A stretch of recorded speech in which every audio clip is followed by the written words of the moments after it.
Hello guys, contente de vous retrouver pour une délicieuse nouvelle recette tout en espérant que vous portez bien. Quant à moi, Dieu prend bien soin de moi. J'espère qu'il le fait pour vous et on lui rend toujours toute la gloire. Aujourd'hui, je vais vous présenter une délicieuse recette simple. Et comme je disais, je vous présente une délicieuse recette simple et efficace. Aujourd'hui, on va faire un truc rapide, vraiment rapide, qui ne prend pas assez d'ingrédients. Voilà, je vais vous montrer ma technique de braiser mon poisson à l'étouffer quand j'ai vraiment pas envie de me diriger dans la cuisine. Vraiment, quand j'ai envie de faire quelque chose de simple, rapide, voilà, ne pas vraiment me fatiguer. Donc, je vous montre ça là. Pour cela, j'ai un gros poisson là. Il est assez grand. Un poisson cap. Et là, pour ma marinade, j'ai 2 tiges de feuilles d'oignon. J'ai 4 gousses d'ail, un demi-poivron rouge, un oignon violet. J'ai un petit bout de gingembre. J'ai mon cumin Maggi poulet. J'ai aussi là 2 tomates que j'ai déjà commencé aussi à écraser. Et je vais venir aussi ajouter à la suite tous ces ingrédients-là, bien écraser tout ceci. Je vais rajouter aussi d'autres assaisonnements que je vous montre aussi tout à l'heure dans la recette. Je passe au nettoyage de mon poisson et écraser aussi mes ingrédients. Ça tombe bien pendant que je fais ceci. Si vous n'êtes pas encore abonné, c'est le moment de le faire, de cliquer sur la cloche de notification pour ne rien rater de mes nouveaux délices. Et si vous avez aimé aussi la vidéo, n'hésitez pas à lâcher un gros pouce bleu. C'est ce qui vous permet de soutenir la chaîne. Et let's go! Ingrédients écrasés ainsi grossièrement, mon poisson aussi bien nettoyé sur le côté. J'ai fait par-dessus 2 entailles pas assez profondes pour laisser le poisson bien cuit à l'intérieur. Pour ceux qui n'aiment pas pimenter, vous pouvez faire la recette juste sans le piment. Là, moi, j'ai rajouté un piment frais quand j'écrasais. Et je vais aussi rajouter un peu de piment en poudre. Ensuite, on va mettre un peu de sel comme vous le consommez. On va rajouter aussi du persil séché, la quantité comme vous le voulez. On va mettre un peu de poivre noir en poudre.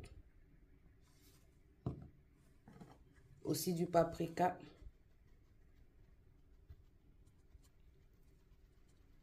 Et bien mélanger tout ceci. Sur du papier alu que j'ai ajouté un peu d'huile. Tout d'abord, je vais rajouter un peu de ma pâte qui va me servir à une petite base pour déposer mon poisson là-dessus.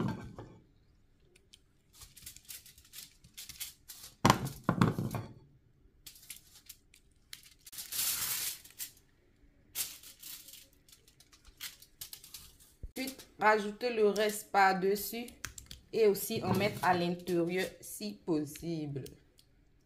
Vous devez d'abord goûter si le sel est bon, le cube, et voilà. Vous faites ce poisson-là, vous pouvez accompagner ça de tout, de riz, d'attiéké, à loco, frites, franchement de tout. Il y a grillé, bouilli, pop, il y a tout, tout ce que vous voulez en tout cas.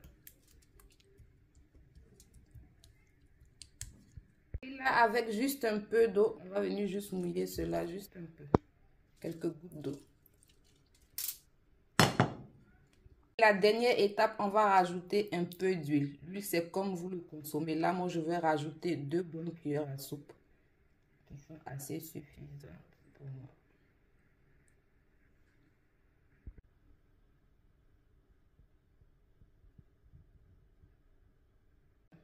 Mon four préalablement chauffé à 180 degrés pendant 5 minutes. Là, je vais mettre mon poisson. Je vous donnerai le temps exact que cela m'a pris à la fin. Donc, on va venir emballer ça comme si grossièrement, mais bien fermé. Et 25 minutes après, je viens ouvrir gentiment mon papier alu comme ça pour laisser la sauce gentiment sécher, s'évaporer. Je vais juste mouiller un peu par-dessus et on va remettre au four. Bien juteux ainsi. Les rondelles d'oignon, c'est pour juste la décoration. Vous pouvez ajouter aussi de la tomate ou ce que vous aimez bien par-dessus. Ajoutez cela 5 minutes avant la cuisson. 25 minutes après l'ouverture, mon poisson est fin ready pour moi. Je vais passer au dressage de mon repas. Puisque moi, je vais accompagner cela de riz. Donc, je vais laisser un petit peu de sauce là pour accompagner cela. Mais vous pouvez laisser jusqu'à 30-35 minutes que cela sèche bien si vous voulez accompagner ça de friture. Donc, voilà, je passe au dressage de mon repas. Résultat servi, ce que cela donne. Moi, j'accompagne cela de riz blanc. Et voilà le résultat. Pressé de passer à table.